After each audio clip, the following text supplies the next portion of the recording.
There are numerous teaching aids in which an educator could use and take advantage of to enhance their teaching. Today we will going to discuss about the other tools and their uses in teaching. Let's first define what is an open-ended tools. Open-ended tools enables the educator to access it freely. These tools are used to build, to create and combine, and to make something new out of it. Basically, these tools that are mentioned are the digital tools, software, and application that could be used and accessible to educators and students, in which they could create an information that could help them in presenting information to the student, most especially. Now, what are the different open-ended tools and how are we going to use these in our teaching? So there are 4 types of open-ended tools. First is word processing documents. Second, slide presentation software.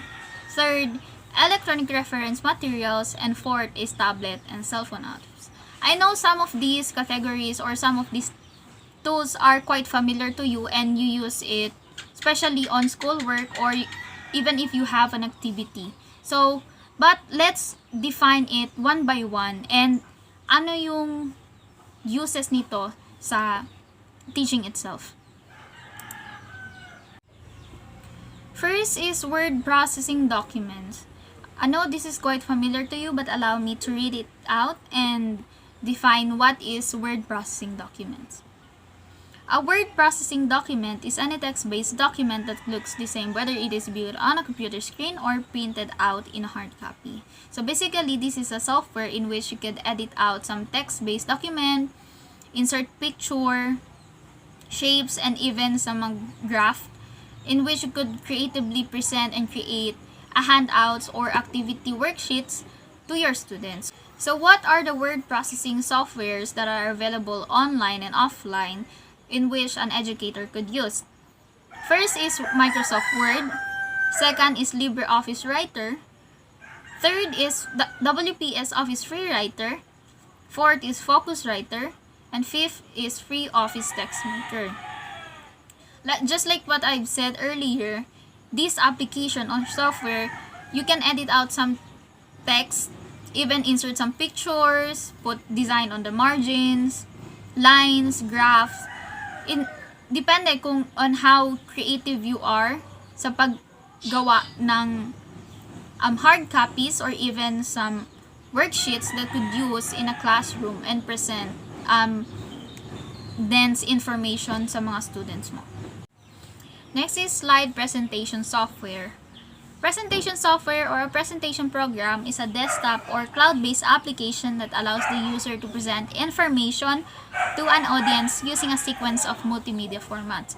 So, itong slide presentation software is a series of slides in which you present an information, pictures, or other multimedia to a wide range of audience, especially through a projector or other electronic device. So what are the different types or different softwares, presentation softwares that a teacher could use?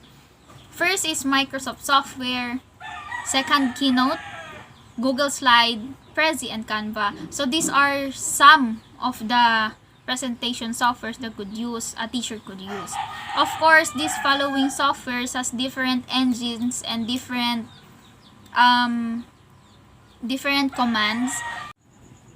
Next is electronic reference materials.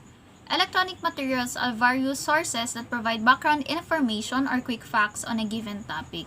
So these are the electronic sources in which a teacher could search up, especially if they wanted to know a quick fact or information such as an encyclopedia, maps, almanac. So it is very handy to the point that they don't need to go in a library just to search up for the information they wanted.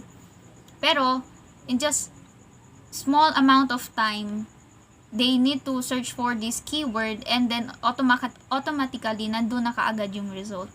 So, yun po yung electronic reference materials. And the last one is tablet and cell phone apps. Mobile or tablet application can make tasks easier to complete and processes more consistent, secure, efficient, and effective. So, there are numerous educational application which a teacher could take advantage of, especially if they lack time to discuss more about the topic. For example, application which is Khan Academy. So sa Khan Academy, they offer a lot of subjects in which a student could access anytime, and there are of course an activity included in this application which is very handy as a teacher, especially if you want to give information outside from school time. So another applications that are out of many educational application available is Duolingo, TED-Ed, and Quizlet. So especially sa classroom, if you wanted to give an activity, a teacher could use a Kahoot or Quizlet to make it more fun and hindi siya gaano ano ba to, yung parang stagnant ang mood. So yun, these are the apps in which very beneficial sa teacher. Okay, those are the open-ended tools and their uses in teaching, especially in 21st century learning. We are slowly integrating technology and to our education. It is important that we must know how to use these tools in education to make it more effective and efficient sa teaching. So that would be all.